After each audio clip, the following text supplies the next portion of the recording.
Hello and welcome to the 40 Sundays YouTube channel. My name is Tiffany. If you have joined me before, welcome back. If this is your first time, welcome. I am so glad to have you. Today, family, I have a really quick word for you today. And I believe that the Spirit of the Lord is telling us that we simply need to move on. A lot of us have experienced situations in life where people have wronged us. And I believe God is telling us to move on because a lot of us are still stuck in that place. Whether that might be a business relationship, a romantic relationship, a friendship, whatever it might have been. We have all been wronged, but God is calling us to move from that place. So that brings me to the word that we are going to be talking about, or where this message is going to be coming from, which is Romans 12:20 through 21. And that reads, "On the contrary, if your enemy is hungry, feed him. If he is thirsty, give him something to drink. In doing this, you will heap burning coals on his head. Do not be overcome by evil, but overcome evil with good." So, family, really God is telling us today that we need to start moving from that place of hurt. We need to understand what it is that what God has told us about who we are in Him. So through the trauma, through the hurt, through the chaos that those things could have caused in our lives on a personal level, God is calling us out of that. He says, "Child, remember who I said that you are," and that God is the great avenger. He is the one that is going to avenge you. That is not your responsibility. And that's great, because if revenge or to avenge ourselves would look differently, or would look different to a lot of us. But the good thing about our Father is that He is just and He is right. But God is saying, "Child, it's time to move on." So it's time to take the steps that you need to take to be able to move to a place of forgiveness, because God cannot bless a closed hand, and He cannot bless a heart that is cold and closed off. So God wants you to begin to a point where you can open your heart and begin to trust.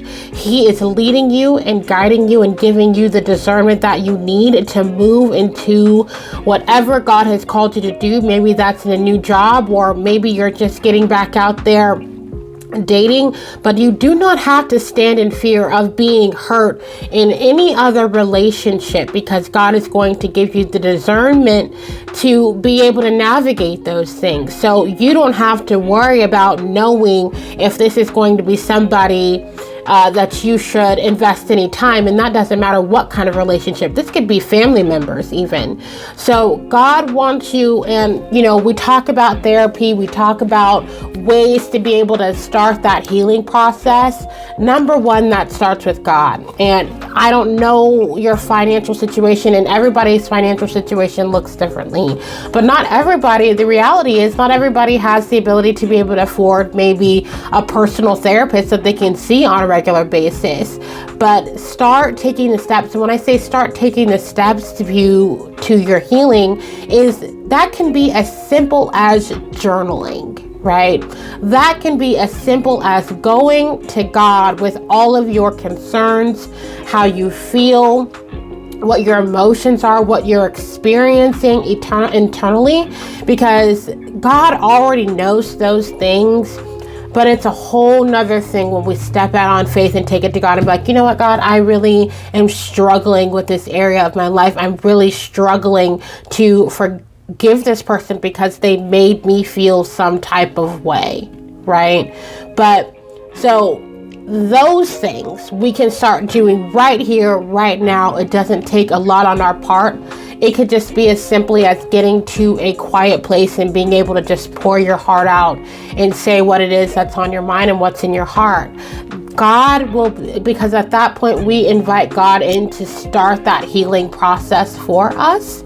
And prayerfully, if you are looking to start any type of therapy later on down the line, I pray God makes a way for you to be able to do that. But what we have to understand, family, right here, right now, we have to forgive those who have wronged us, who has hurt us, who have understood us, misconstrued things that we have said, or painted us in a bad picture. That God is a just God and He will avenge you. He will make things right. But what we are called to do is to forgive, and we are called to be kind, and we are called to love. We don't have to like everybody, but we are called to love. So family, just a really quick word for you today. Hopefully this helps you and encourages you to move to a place of forgiveness. And maybe, and this is just coming to me, maybe it's a point where you have to learn how to forgive yourself. Because a lot of times what it could be is that you are in battle with your own mental state. You're in battle with the own guilt and shame that you are experiencing from decisions that you've made previously.